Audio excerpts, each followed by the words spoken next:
तो आज विश्लेषण की शुरुआत मथुरा से योगी की हुंकार, ट्रिपल इंजन की ललकार, क्योंकि सीएम योगी लगातार निकाय चुनाव की तैयारी को धार दे रहे हैं। जो अब तक सभी 17 नगर निगम में प्रबुद्ध सम्मेलन कर चुके हैं और अभी तक 12,000 करोड़ से ज्यादा की सौगात दे चुके हैं। लेकिन सवाल बड़ा है कि क्या योगी का यह प्रबुद्ध सम्मेलन निकाय चुनाव की हवा बदल पाएगा? क्योंकि आज एक बड़ी बैठक दिल्ली में हुई जिसमें सीएम योगी, जेपी नड्डा, अमित शाह और राजनाथ सिंह मौजूद थे।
निकाय चुनाव की तारीख का ऐलान भले ही अभी न हुआ हो, लेकिन मुख्यमंत्री योगी ने भगवान कृष्ण की धरती से निकाय के युद्ध का बिगुल बजा दिया है।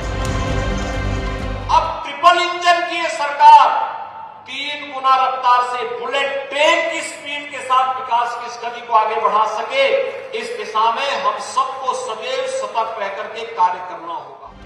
ये मुख्यमंत्री योगी का 17वां प्रबुद्ध सम्मेलन था और निकाय चुनाव के लिए सबसे अहम पड़ाव था, क्योंकि जब जब बात चुनाव की आई है, सीएम योगी ने मथुरा को सबसे ज्यादा तरजीह दी है।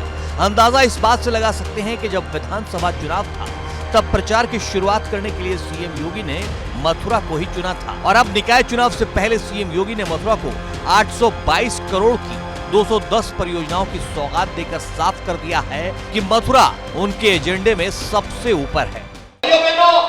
पिछले 5 साल में आपने बदलते हुए ब्रजभूमि को देखा है। मथुरा है, वृंदावन है, बरसाना है, नंदगांव है, बलदेव है, ये सभी तीर्थस्थल बदलते हुए दिखाई दे रहे होंगे।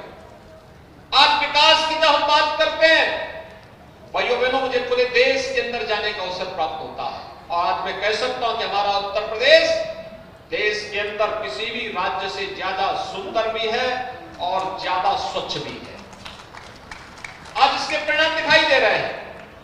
विकास आज इंफ्रास्ट्रक्चर का जितना उत्तर प्रदेश में हो रहा है, देश के अंदर आज उसकी कोई सानी नहीं। अगर सभी 17 नगर निगम की सौगात को मिला दें तो ये 12,000 करोड़ की हो जाती है। अब सवाल बड़ा है कि ये सौगात क्या निकाय चुनाव का मिजाज बदल पाएगी, क्योंकि यूपी विधानसभा चुनाव से पहले भी सीएम योगी ने यूपी के सभी 18 मंडलों का दौरा किया था और हर मंडल के लिए अपना खजाना खोल दिया था, और जब बात वोट देने की आई तो जनता ने सीएम योगी की झोली भर दी। लेकिन बड़ा सवाल यह है कि जो विधानसभा चुनाव में हुआ, क्या वो निकाय चुनाव में होगा? क्योंकि तब डबल इंजन की सरकार बनाने की परीक्षा थी और अब ट्रिपल इंजन की बात हो रही है। लगातार प्रबुद्ध वर्ग सम्मेलन के जरिए मुख्यमंत्री योगी आदित्यनाथ लगातार कार्यक्रम कर रहे हैं। आज उनका ये 17वां कार्यक्रम था। उत्तर प्रदेश में 17 नगर निगम हैं और इसी क्रम में ये आखिरी उनका प्रबुद्ध वर्ग सम्मेलन है।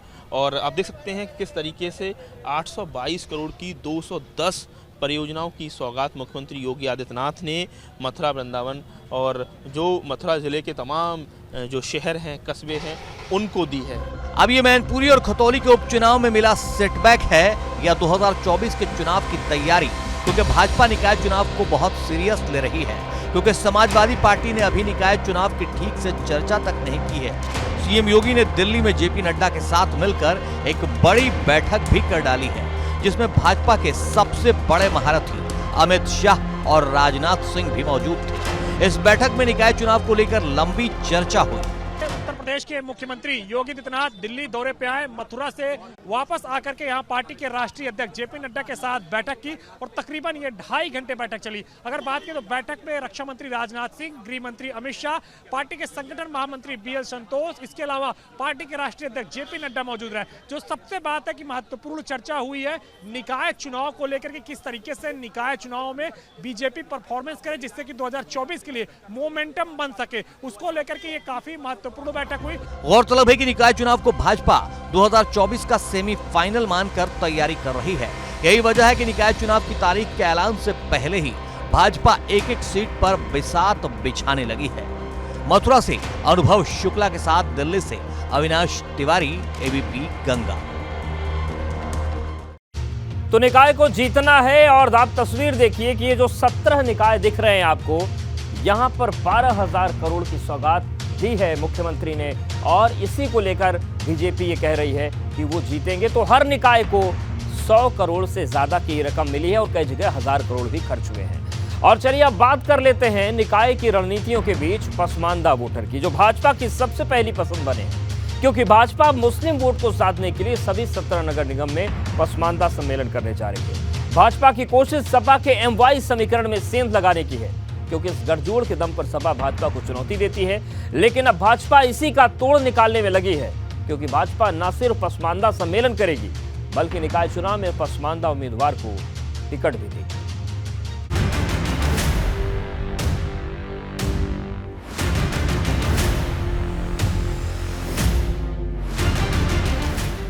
भगवा ब्रिगेड का पसमानदा दांव, लाल सेना में तनाव। मुस्लिम बनेंगे जीत की चाबी, चुनाव से पहले M फैक्टर हावी। सपा के MY समीकरण का तोड़, भाजपा का पसमानदा जोड़। जिस मुस्लिम वोट के दम पर समाजवादी पार्टी 32% वोट तक पहुंची, जिस मुस्लिम वोट के दम पर मायावती 4 बार मुख्यमंत्री बनी, अब भाजपा उसी मुस्लिम वोट को साधने के लिए यूपी के सभी 17 नगर निगम में पसमानदा सम्मेलन करने जा रही है। क्योंकि यूपी में जिस मुस्लिम वोट की आबादी 20% के करीब है, उसमें 80% संख्या पसमानदा समाज की है। भाजपा का दावा है कि उसकी योजना का जितना फायदा दूसरे समाज को हुआ, उतना ही पसमानदा समाज को भी हुआ। और अब इसी के दम पर भाजपा निकाय चुनाव को लेकर सभी नगर निगम में पसमानदा सम्मेलन करने जा रही है। पसमानदा समाज के लोग हैं, उन तक योजनाओं का लाभ पहुंचा है और खासतौर से महानगरों में सबसे ज़्यादा लाभ पहुंचा है। तो ऐसे लोगों तक पहुंचना, उन तक भारतीय जनता पार्टी की रीति नीति और बात पहुंचाना, इसके लिए अल्पसंख्यक मोर्चा लगातार ज़मीन पर रहकर काम कर रहा है। इसी कड़ी के अंदर सभी नगर निगम क्षेत्रों में जहां चुनाव है वहां हम एक कार्यक्रम करने वाले हैं, जहां बड़ी तादाद के अंदर पसमानदा समाज के और लाभार्थी वर्ग के लोग मौजूद रहेंगे और भारतीय जनता पार्टी की रीति नीति और भारतीय जनता पार्टी के विचारों को जानकर उनको जोड़ने का प्रयास करेंगे। दरअसल रामपुर में जिस तरह से भाजपा ने जीत का कमल खिलाया, उससे भाजपा पसमानदा समाज को लेकर मुखर हो गई है। भाजपा का दावा है कि उसे बड़ी संख्या में मुस्लिमों ने वोट दिया है, जिससे मुस्लिम बाहुल्य वाले रामपुर में भी भाजपा का कमल खिल गया। देखिए, देश में कश्मीर के बाद रामपुर की नगर विधानसभा सीट एक ऐसी सीट है जहां 70% के आसपास मुस्लिम है जी। आज यहाँ के जो मुस्लिम भाइयों ने जिस तरीके से भारतीय जनता पार्टी का सहयोग किया है और हर मुस्लिम बूथ से भारतीय जनता पार्टी को वोट मिला है, वो इस बात का प्रतीक है कि आज हमारे रामपुर का ही नहीं, उत्तर प्रदेश का जो मुसलमान है वो योगी सरकार में पूरी तरीके से उसकी आस्था है। वहीं जानकारों की माने तो भाजपा इस बार निकाय चुनाव में पसमानदा समाज को साधने के लिए कई पसमानदा उम्मीदवार को मैदान में भी उतार सकती है। भाजपा की नजर उन सीटों पर है जहां मुस्लिम बाहुल्य हैं और पिछले चुनाव में भाजपा यहां चुनाव हार गई थी, या फिर उसने यहां उम्मीदवार ही नहीं उतारा था। स्थानीय निकाय चुनाव को जीतने के लिए बीजेपी ने ये पसमानदा मुस्लिम सम्मेलन की जो रणनीति है वो तैयार की है। उत्तर प्रदेश में 17 नगर निगम है और सभी 17 नगर निगमों में ये पसमानदा सम्मेलन किया जाएगा। इसकी जिम्मेदारी पार्टी ने अल्पसंख्यक मोर्चा जो है उसे दिया है और जल्द ही चुनाव की तारीख घोषित होने के बाद अल्पसंख्यक मोर्चा पूरा इस सम्मेलन का विस्तृत कार्यक्रम भी जारी करेगा। आपको बता दें कि 17 नगर निगम में मुरादाबाद, बरेली, सहारनपुर और मेरठ ऐसे निगम हैं जहां मुस्लिम वोट की आबादी 35% से लेकर 47% के बीच है, जबकि गाजियाबाद, लखनऊ और अलीगढ़ में मुस्लिम वोट हवा का रुख बदलने के लिए काफी है। लेकिन भाजपा के इस पसमानदा सम्मेलन के ऐलान ने कहीं न कहीं समाजवादी पार्टी की टेंशन बढ़ा दी है, क्योंकि पिछले कई चुनाव में मुस्लिम वोटर सपा के लिए वोट करता रहा है। इसी वोट के दम पर समाजवादी पार्टी ने 2022 में जहां अपनी सीटें 47 से बढ़ाकर 111 कर ली, वहीं सपा का वोट प्रतिशत 32% हो गया। ऐसे में अगर मुस्लिम वोटर बीजेपी के साथ जाता है तो सबसे ज्यादा नुकसान समाजवादी पार्टी को ही होगा। मतलब एकदम साफ है, भाजपा का पसमानदा सम्मेलन समाजवादी पार्टी के खिलाफ चक्रव्यूह का ऐलान है। Bureau report, ABP Ganga. तो पसमानदा की बात हो रही है, लेकिन क्यों हो रही है आपको समझाते हैं। निकाय के मास्टर की बनेंगे क्या मुस्लिम, ये हम इसलिए कह रहे हैं क्योंकि मुरादाबाद में 47% वोटर मुस्लिम है, सहारनपुर में 42% मुस्लिम है, बरेली में 35%, मेरठ में 34%, गाजियाबाद में 25%, लखनऊ में 21%, अलीगढ़ में 20%, शाहजहांपुर में 18% मुस्लिम वोटर, कानपुर में 16%, अयोध्या में 15%, वाराणसी में 15% वोटर, प्रयागराज में 13%, फिरोजाबाद में 13%, मथुरा में 9% मुस्लिम वोटर्स, आगरा में 9%, गोरखपुर में 9%, झांसी में 7% वोटर्स हैं और इनमें से 80% जो हैं वो पसमानदा हैं और इसीलिए बीजेपी उन पर दांव लगा रही है और माना जा रहा है कि रामपुर में ये दांव फिट बैठा भी। और चलिए अब बात करते हैं निकाय चुनाव में टिकट के दावेदारों की, क्योंकि निकाय चुनाव ऐसा चुनाव है जहां हर नेता चुनाव लड़ने की चाह रखता है। क्योंकि भाजपा के दफ्तर के बाहर जहां दावेदारों की भीड़ लगी है, वहीं सपा के दफ्तर के बाहर अभी सन्नाटा है। वहीं कई ऐसी सीटें हैं जहां सपा और रालोद में भ्रम की स्थिति है।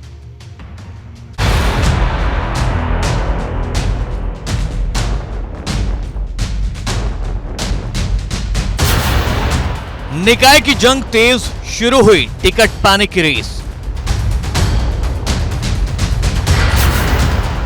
टिकट पाने की हसरत, पार्टी दफ्तर के बाहर दावेदारों की कसरत।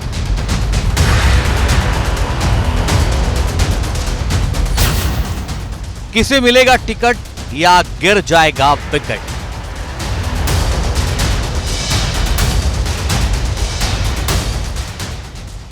जैसे जैसे निकाय की लड़ाई नजदीक आ रही है, टिकट पाने की होड़ तेज होती जा रही है और सबसे ज्यादा भीड़ भाजपा के दफ्तर के बाहर नजर आ रही है, जहां संगठन महामंत्री धर्मपाल सिंह सैनी से मिलकर दावेदार अपनी अपनी दावेदारी पेश कर रहे हैं। उत्तर प्रदेश में स्थानीय निकाय के चुनाव की तारीखों का ऐलान 2 से 3 दिन के भीतर हो जाएगा और ऐसे में अब तमाम सियासी दलों में काफ़ी भीड़ लगी हुई है। जो पार्टी के कार्यकर्ता हैं, जो टिकटार्थी हैं, जो टिकट का आवेदन कर रहे हैं, उनकी भीड़ ज़्यादातर नज़र आ रही है। अगर किस तरीके से ये कार्यकर्ताओं की भीड़ है और इसमें ज़्यादातर वो लोग हैं जो अलग अलग ज़िलों से आए हैं, टिकट के लिए आवेदन कर रहे हैं। लेकिन जहां भाजपा दफ्तर के बाहर दावेदारों की भीड़, वहीं समाजवादी पार्टी के दफ्तर के बाहर सन्नाटा पसरा हुआ है, क्योंकि भाजपा लगातार निकाय चुनाव की तैयारी में लगी है, लेकिन समाजवादी पार्टी ने अभी तक कोई बैठक नहीं की है। समाजवादी पार्टी का मुख्यालय यहाँ सन्नाटा छाया हुआ है। एक समय था जब विधानसभा चुनाव के लिए दावेदारों की यहाँ भीड़ लगती थी और पैर रखने की जगह नहीं होती थी, लेकिन आज निकाय चुनाव जब सर पर हैं, तारीखों का ऐलान होने वाला है, तब यहाँ पर ना कोई दावेदार है और ना ही कोई नेता है। गौरतलब है कि समाजवादी पार्टी में भ्रम की स्थिति टिकट बंटवारे के साथ साथ गठबंधन के लेवल पर भी है, क्योंकि 2 से 3 दिन में कभी भी निकाय चुनाव की तारीख का ऐलान हो सकता है। लेकिन सपा और रालोद मिलकर अभी तक ये तय नहीं कर पाए हैं कि मेरठ से कौन चुनाव लड़ेगा, क्योंकि मेरठ में सपा और रालोद दोनों ही अपनी अपनी तैयारी में लगे हैं। जिस प्रकार से हमने भारतीय जनता पार्टी को खतौली में शिकस्त देने का काम किया है, मैनपुरी में शिकस्त देने का काम किया है, रामपुर में भी हम नैतिकता के आधार पर चुनाव जीत रहे हैं, तो जिस प्रकार से हमने इन 3 उपचुनावों में भारतीय जनता पार्टी को सबक सिखाने का काम किया है, उसी प्रकार से निकाय चुनाव में भी गठबंधन भारतीय जनता पार्टी को सारे जितने भी निगमों के चुनाव हैं वो हराएगा। गठबंधन जब से खतौली में मजबूती से चुनाव जीता है, उसके बाद से जो लोगों का भरोसा है, जो लोगों का विश्वास है, वो गठबंधन की तरफ आया है। और जिस तरीके से बड़ी संख्या में टिकटार्थी जो आ रहे हैं, वो कहीं ना कहीं राष्ट्रीय लोकदल गठबंधन हो, चाहे समाजवादी पार्टी इनके गठबंधन में शामिल हो, चाहे आसपा हो, सबको कहीं ना कहीं उत्साहित कर रहे हैं। और सीधा इनका कहना है कि भले ही सीट समाजवादी पार्टी के पास जाए या लोकदल के पास रह जाए, गठबंधन धर्म का उसी मजबूती से पालन होगा जैसा खतौली में हुआ था। निकाय चुनाव जहां भाजपा और सपा के लिए 2024 का सेमीफाइनल है, वहीं बसपा और कांग्रेस के लिए खुद को यूपी की राजनीति में बनाए रखने की जंग है।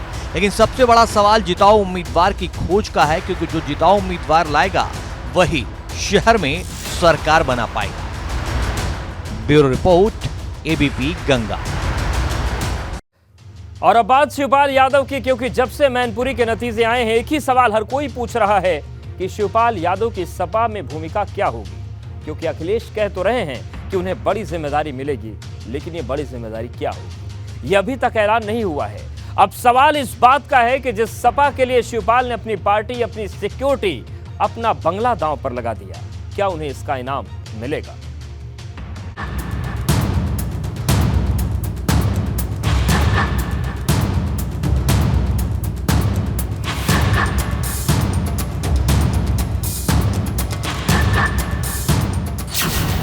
शिवपाल पर सस्पेंस का पर्दा, अखिलेश कब करेंगे चर्चा।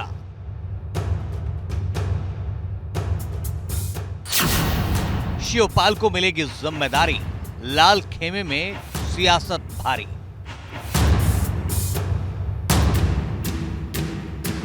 समाजवादी पार्टी में शिवपाल सिंह यादव की वापसी के बाद से ही उनकी भूमिका को लेकर चर्चा तो बहुत हो रही है, लेकिन उनकी भूमिका पर सस्पेंस का पर्दा अभी तक नहीं उठा है। क्योंकि अखिलेश कह तो हर मंच से रहे हैं कि चाचा का पूरा सम्मान होगा। नहीं, चाचा हमारे साथ आए हैं, उनका दल विलय हो गया है, उन्हें भी जिम्मेदारी मिलेगी। लेकिन मैनपुरी के नतीजे को आए हफ्ता भर होने वाला है, लेकिन शिवपाल की भूमिका पर ऐलान अभी तक नहीं हुआ है। क्योंकि सियासी गलियारों में चर्चा तो बहुत है कि शिवपाल को लोकसभा का चुनाव लड़ाया जा सकता है या राष्ट्रीय महासचिव बनाया जा सकता है, लेकिन इस भूमिका का ऐलान कब होगा, ये सबसे बड़ा सवाल है। शिवपाल यादव की समाजवादी पार्टी में भूमिका क्या होगी, इस पर से अब तक पर्दा नहीं उठा है। हालांकि इसे लेकर तमाम तरह की चर्चाएं चल रही हैं।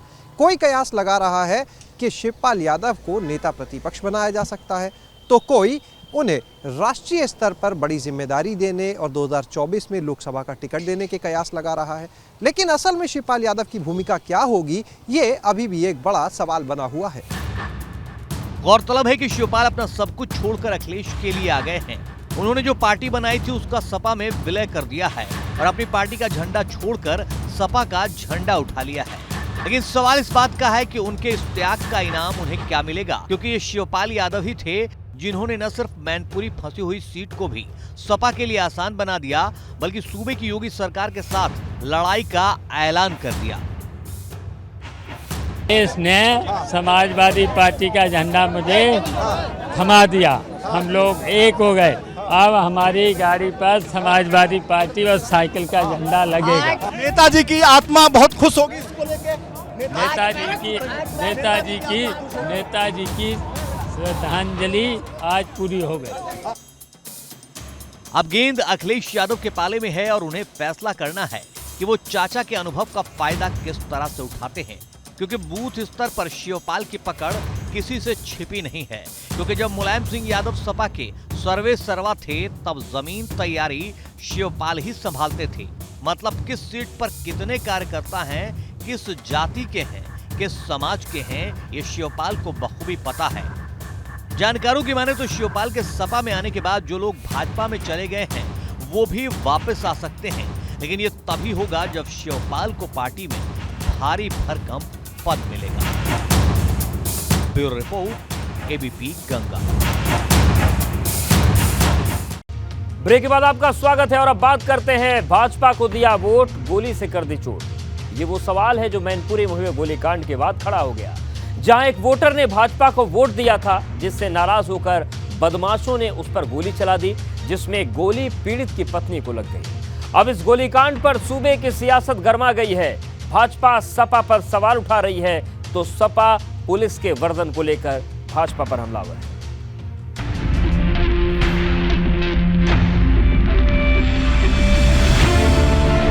भाजपा को दिया वोट, बदमाशों ने कर दी बंदूक से चोट। मैनपुरी में चली गोली, जीत में खून की होली। मैनपुरी की चुनावी जंग भले ही समाजवादी पार्टी ने जीत ली हो, लेकिन भाजपा के एक वोटर पर गोली चलाने को लेकर सियासत गर्म हो गई है। आरोप है कि किशनी विधानसभा में बालक राम नाम के एक वोटर ने भाजपा को वोट दिया था, जिसको लेकर दो पक्षों में झगड़ा हो गया। बात इतनी बढ़ गई कि दूसरे पक्ष ने फायरिंग कर दी, जिसमें एक गोली भाजपा को वोट देने वाले बालक राम की पत्नी के पैर में लग गई। अब मैनपुरी में हुए इस गोलीकांड को लेकर सियासत इतनी बढ़ गई है कि डिप्टी सीएम केशव प्रसाद मौर्य ने मोर्चा खोल दिया है। ये बहुत गंभीर मामला है। पुलिस को सख्त से सख्त कार्रवाई ऐसे अपराधियों के खिलाफ करने के निर्देश दिए गए हैं। मैं बार बार कहता हूं, समाजवादी पार्टी गुंडों, अपराधियों, माफियाओं की पार्टी है और एक चुनाव जीतने से जब वह यह हाल कर रहे हैं कि एक परिवार जो सीधा साधा किसान परिवार लगता था, मैंने भी आप लोगों के माध्यम से देखा है, और उनको निशाना बनाया गया, उनकी पत्नी सामने आ गई तो उनकी पत्नी को गोली लग गई।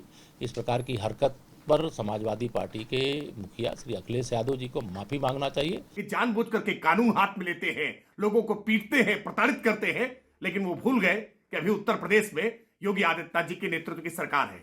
जिन लोगों ने भी मैनपुरी में चुनाव परिणाम के नशे में गुंडागर्दी करने का प्रयास किया है, ऐसे लोगों पर कानून कठोरता से काम करें। और विश्लेषण में आज के लिए फिलहाल